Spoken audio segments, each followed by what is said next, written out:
I feel that we are doing the right thing, and I think the country feels that too. We've had tremendous support outside of the Little Washington area, and even in Washington, people are saying you're doing the right thing. It has to be done, otherwise you're never going to do it. At the same time, we're dealing with both sides. We're going to see what we can do.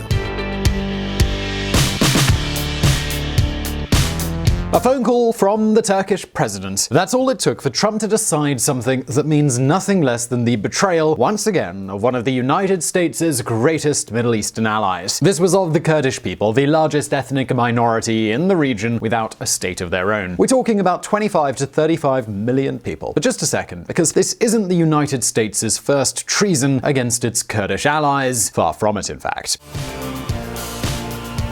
The truth is that the largest Western power has made several hard-to-understand decisions, especially if we consider that the Kurdish people have been involved in practically every conflict in the area that was of interest to the US. The Kurds have sided with the Americans in the worst moments, and quite often, when the Americans wanted to save some of their own, the Kurds stepped in to help them in battle.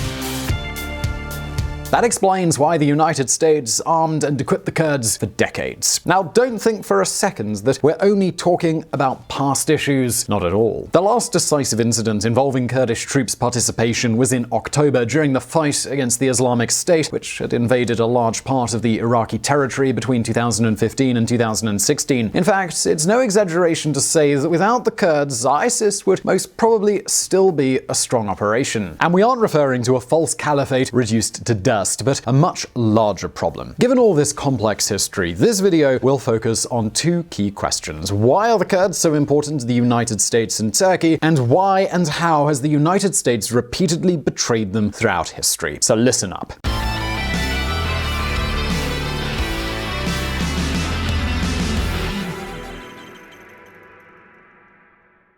Dear friends of VisualPolitik, at this point in the game, something is quite clear. President Trump's international policy is, how should we put it, unique. It could be described as curious, or perhaps shocking, unstable, volatile, capricious, all of these words, but let's just say that it's hard to define. Russia, please, if you can, get us Hillary Clinton's emails. Please, Russia, please. He asked Russia to go get the emails. Mr. President, sir. And I'm in the White House and I was lonely. I said, let's go to Iraq. Yes, I agree with this. The point is that his condescending behavior and his penchant for praising dictators such as Kim Jong-un and barely democratic presidents such as Putin has caused a certain bewilderment in the international community. And it's no wonder. Think about it for a second. Who in their right mind is going to trust a country run by a president who constantly aligns with such characters while simultaneously punishing his allies? Trump administration announces tariffs on whiskey, cheese, and aircraft from the EU. Trump puts politics before common sense with EU trade war. We certainly can't call him friendly, can we? Well, this way of doing politics, which is so unstable, has touched the Kurds. Trump has taken an approach that could be defined as, well, I said X when what I really meant was Y. And how did he do that? Well, he basically moved his American troops out of the way to clear the path for Turkish troops to attack his Kurdish allies in northern Syria. Yes, you heard that right. U.S. troops' retreat from North Syria has begun. Erdogan. This comes as Turkey plans operation east of Euphrates River in northern Syria. Trump's shameful abandonment of the Kurds. The U.S. owes the Syrian Democratic Forces some loyalty for their fight against the Islamic State. Turkey's Erdogan vows to crush heads of Kurdish fighters. Don't tell me that that doesn't sound serious, and it certainly doesn't seem like the best way to treat an ally, does it?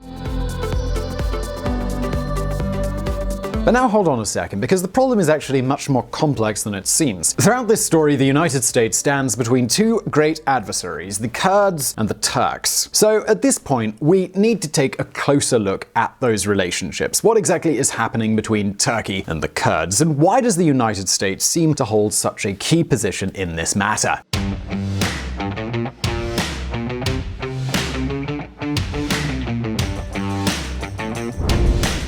Turkey or the Kurds? For the United States, for virtually the entire international community, and for anyone interested in what's happening in the world, relations between Turkey and the Kurds have always been a bit of a headache. On the one hand, Turkey is a fundamental and very important ally for the United States and various European countries. Turkey is a NATO member that holds a privileged geographical position. We're talking about a country that's located in Europe's extreme east, near Russia and at the gates of the Middle East. It's a country that has borders with Iran, Iraq, and Syria.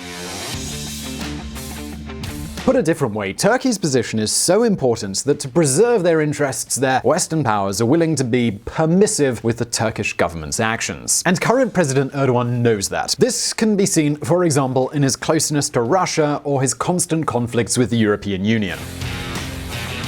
On the other hand, there are the Kurds, one of the most moderate peoples in the Middle East. Despite being a predominantly Muslim society, they have a well-defined secular character and a strong opposition to radical Islamism. So the Kurds have fought for decades using US provisions and weapons in a multitude of conflicts and wars against local dictatorships and Islamist groups such as the Islamic State, indeed making them practically disappear.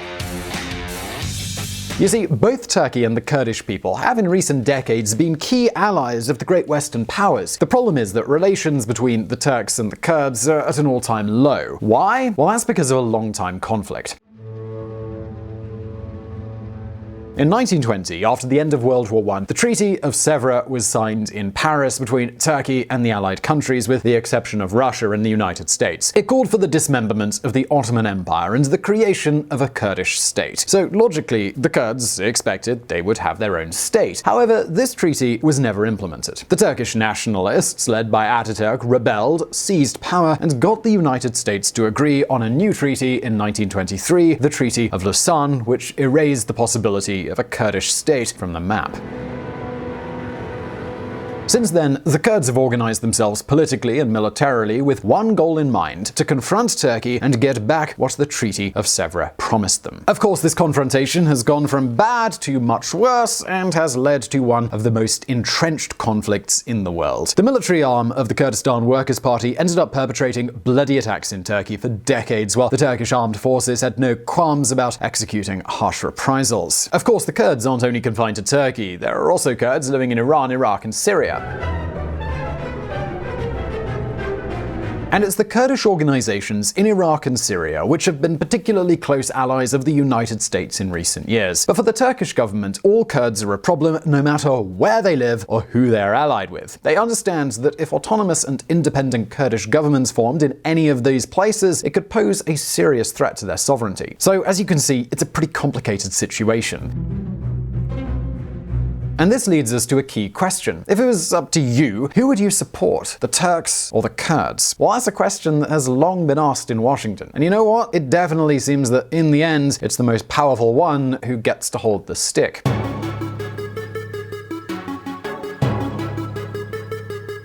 When all the cards are on the table, which is the most expendable side? Which will Washington choose? Will they choose a historically consolidated and economically and militarily strong state, or a stateless people? If this were an exam question, it wouldn't seem very complicated. Well, that's precisely why the Kurds have been betrayed, or at least cast aside by the United States on so many occasions since the early 20th century. And the last time was very recently, in the beginning of October 2019, and there was a clear protagonist: Donald Trump. They didn't help us in the Second World War. They didn't help us with Normandy, as an example. This is like Israel and the Palestinians, okay? There's only one difference. Maybe the hatred's even greater. Is that possible? Maybe not.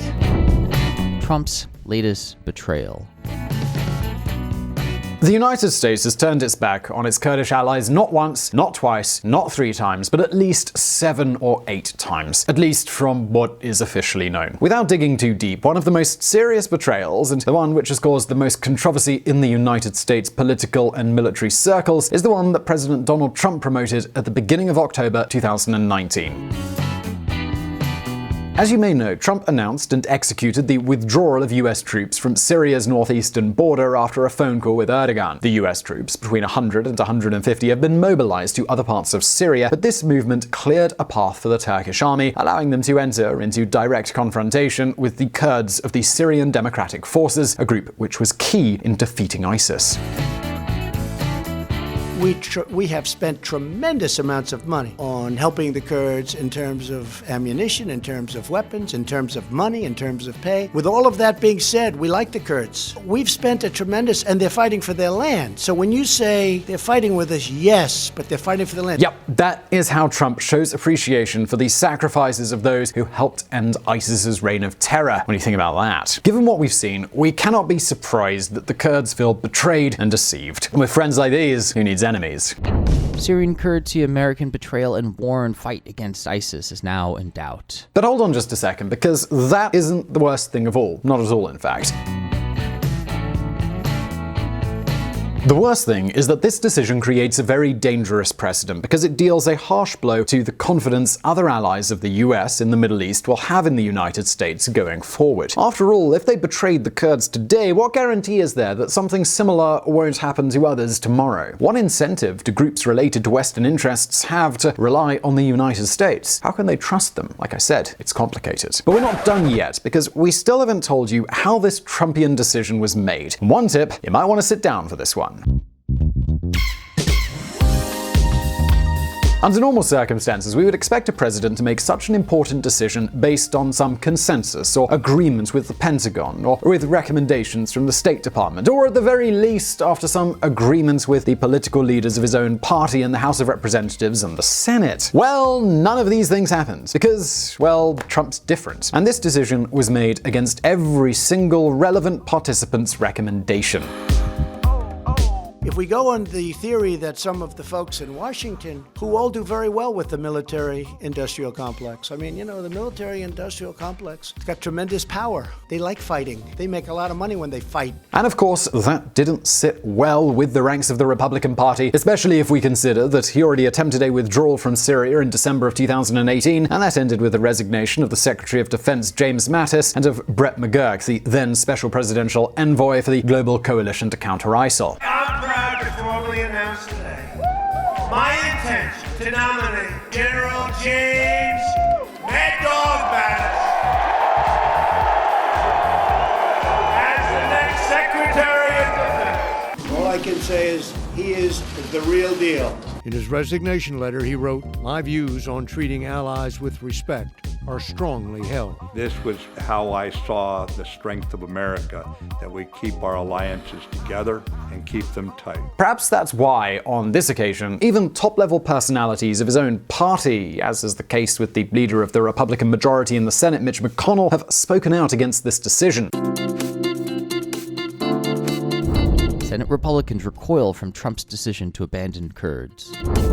I urge the president to keep together our multinational coalition to defeat ISIS and prevent significant conflict between our NATO ally Turkey and our local Syrian counterterrorism partners. Mitch McConnell, leader of the Senate Republican majority. And not only that, other prominent senators, such as Lindsey Graham, also from the Republican Party, have warned about the risks that Trump doesn't want to see and have proposed sanctions against Turkey and even their expulsion from NATO if they end up invading northern Syria and crushing the Kurds.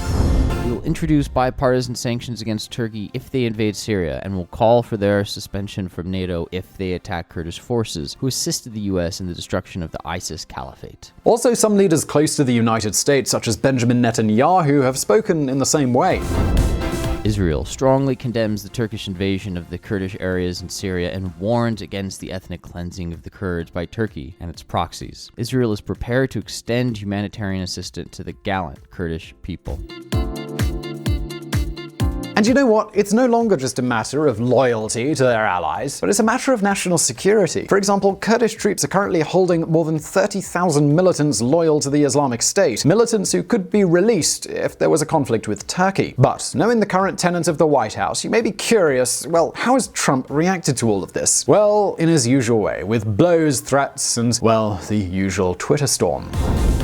As I've stated strongly before, and just to reiterate, if Turkey does anything that I, in my great and unmatched wisdom, consider to be off limits, I will totally destroy and obliterate the economy of Turkey. I've done before. By the way, this isn't the first time Trump has betrayed the Kurds. He already did this in Iraq in 2017. We tell you about that in this video. Since then, what happened was that the United States, under the Trump administration, simply looked the other way. But now it's your turn. What do you think the United States' position should be in the Turkish-Kurdish conflict? Should the the US keep close ties with the Kurds as they were the main actors in ISIS's defeat instead of betraying them and allowing Turkey to attack them? Is this just Trump committing his latest irresponsible act as president? Well, leave your answer in the comments below, and I really do hope you enjoyed this video. Please do hit that like button if you did, and don't forget to subscribe. Also, please do check out our friends at the Reconsider Media podcast who provided the vocals in this episode that were not mine. Also, this channel, it is possible because of Patreon and our patrons on that platform. Please do consider joining them and supporting our mission of providing independent political coverage. And as always, I'll see you next time.